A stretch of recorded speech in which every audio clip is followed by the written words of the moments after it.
ওই মিয়া কি কাম এগুলা সারা দেবেন কি করতে পারছো ইমামতি কইরা এখন এতগুলা টাকা বইছি বউ পোলাপান নিয়ে অনেক সুখে থাকতে পারবো আপনার ইমান নিয়ে থাকেন আমি ভাই আর ইমানদার হইতে পারলাম না আমার ভাই অনেক টাকা লাগবে প্রচুর টাকা লাগবে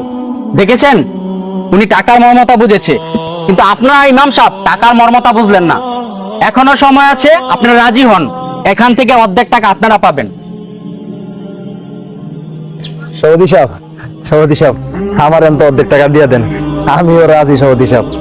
মাশাআল্লাহ তোমাদের মতো ইমানদার ব্যক্তি তো আমরা খুঁজতেছিলাম যারা কিনা নেককার থাকবে টাকার জন্য সবকিছু করতে পারবে তোমাদের চাকরি আমরা একটু পরে কনফার্ম করছি এখানেই দাঁড়াও বাজানরা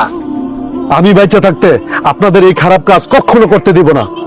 আরে আপনারা তো মুনাফিকের চাইতে অধম যারা নবীর সুন্নতকে সম্মান করে না তাদের এই দুনিয়ায় বেঁচে থাকাটাই ব্যর্থ আর এই ক্ষণিকের দুনিয়ায় এই হারাম খাবার না খাইয়া মরে যাওয়াও ভালো তারপর আমি মরার পরে জান্নাত পাবো রাখেন আপনাদের চাকরি